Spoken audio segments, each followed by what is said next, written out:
I'm Paul Heron, and this is episode 49 of the Anais podcast. Today we have an exciting topic, which is the republication of the only book written by Eduardo Sanchez, Anais' beloved cousin and paramour of her adolescent years and beyond. The steady voice in the diaries that tried, mostly in vain, to ground Anais with words of wisdom and with his experience at being psychoanalyzed. Not only did Eduardo convince Anais to subject herself to analysis by the famed René Alendi in Paris, he also turned her on to another facet of life he was immersed in, astrology. If you read the diaries, you will notice that in the early 1930s, Anais, her husband Hugo, and several other important figures in her life were suddenly doing each other's astrological charts, frequently mentioning the planetary influences of Saturn, Uranus, and Pluto, the last of which had only been recently discovered by astronomers. Edited out of the published diaries were dozens of charts that Anais and Hugo did of her father, each other, and several others in their circle. Astrology forever changed Anais' outlook on life and helped her in the quest to understand where she and her companions were coming from, why they behaved and thought the way they did. It was something she embraced to varying degrees for the rest of her life. All this was due to Eduardo Sanchez's exuberant practice of astrology. As most Anais fans realize, there are abundant diary passages and quotations regarding Eduardo, who was arguably a conscience for the volatile Anais during major upheavals in her life, but there's precious little written by Eduardo himself. Now to the crux of this episode. Sky Blue Press, one of Neen's publishers in the United States, will republish for the first time since 1942 Eduardo Sanchez's book, The Round, published under the nom de plume Edward Santiago. That's right, Eduardo not only collected his thoughts on astrology, he actually wrote and published a single book, one that he typeset himself at Morningstar Farm, the home of James and Blanche Cooney in rural Massachusetts. At the farm, there was a hand-operated printing press that was used to print Jimmy Cooney's leftist journal, The Phoenix, in which Anais and Henry Miller were first published in the States in the late 1930s. Jimmy, at Anais' request, offered his press to Eduardo and allowed him to stay at the farm during the printing process. And Eduardo for many months was a de facto member of the Cooney family. More about that in a future podcast. Eduardo set the type himself and found that he was a natural, as Jimmy put it, at the press.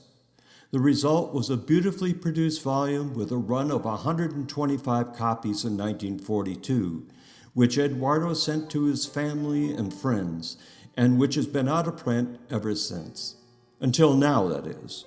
On September 8, 2025, it will be reissued as both a print facsimile and a digital version.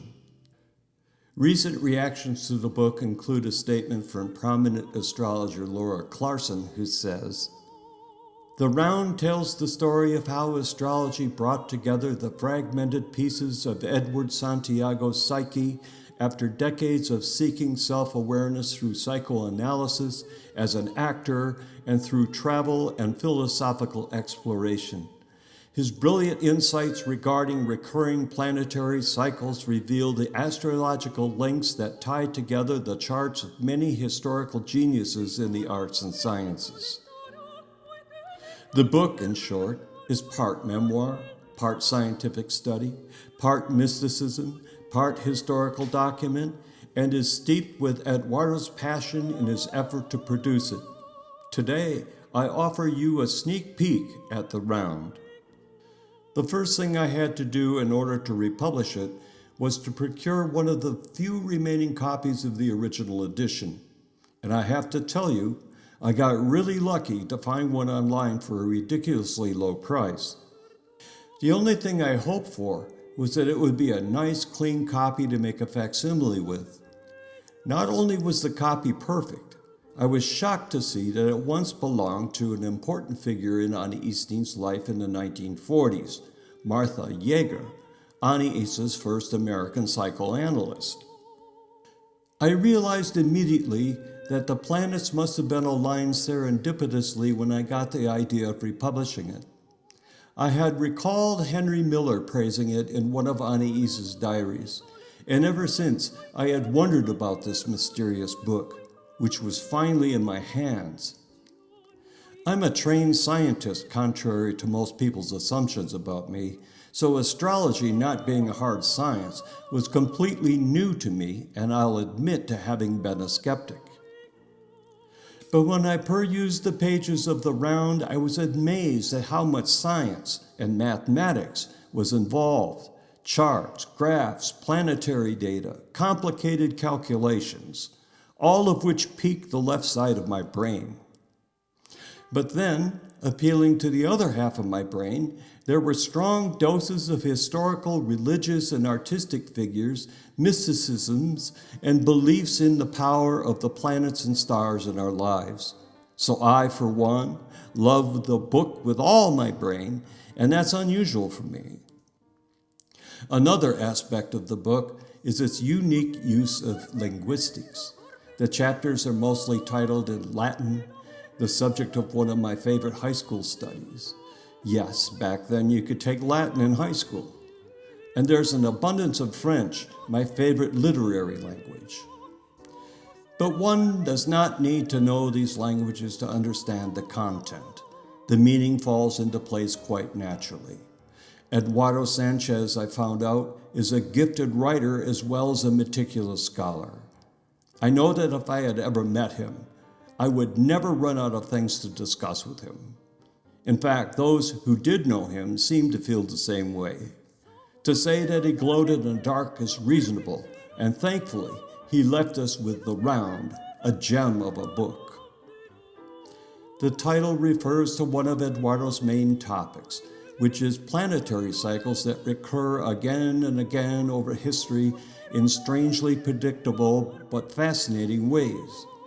His theory was put to the test, using himself as a guinea pig.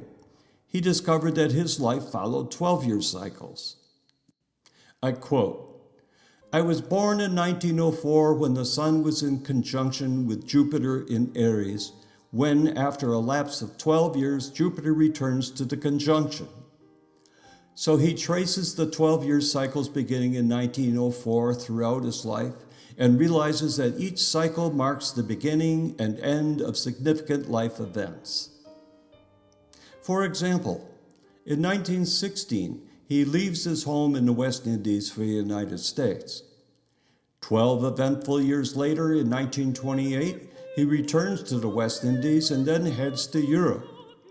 In 1940, he comes back to the United States, and each of these moves marked important periods in his life. Not only does he describe past events, he's also able to predict similar significant chapters beginning and ending in subsequent 12-year periods. In fact, Eduardo goes further when he mentions other cycles that reflect recurring historical events. For example, in a future podcast, Judith Hipskin Collins, Eduardo's companion for the last 15 years of his life, says that he used planetary cycles to not only document eras in our history, he was able to point out that a dark age began in the 1880s, which will end sometime during this decade. One can only hope. But The Round is more than charts and cycles. It's also a memoir, and the only such writing Eduardo ever produced, giving us an intimate glimpse into this mysterious character. He discusses his acting career. He talks about his life in Europe. He discusses the horrific war that drove him back to the States in 1940. He talks about being psychoanalyzed by Anais and a student of Otto Rank. Both of these men, of course, turned out to be major figures in the life of Anais Nin, since Eduardo introduced them to her in the early 1930s. Nowhere can one find such details about his life, the way his mind worked, his sense of self-awareness. But to me, it's a guidebook to any life, one that could be extrapolated to our own. I, just for the sake of curiosity, plan to chart my own life this way, which may or may not be illuminating, but either way it'll be interesting. The round will be republished as a facsimile of the original, and there will be an ebook version as well. The facsimile will give the reader an appreciation of Eduardo's efforts to produce a beautiful product despite the fact he had never attempted such a thing before. And he included woodblock images and photos of some of the significant characters such as St. Christopher, St. Sebastian, and William Blake.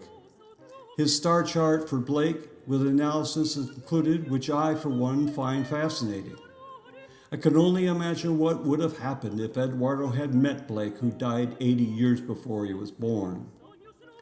I can imagine the sounds of their voices and the gravitas of the topics reverberating throughout the chambers of timeless libraries. You can order the round from Amazon beginning September 8, 2025. I'm Paul Heron, and this has been the Anais podcast. Thanks for listening. Until the next time.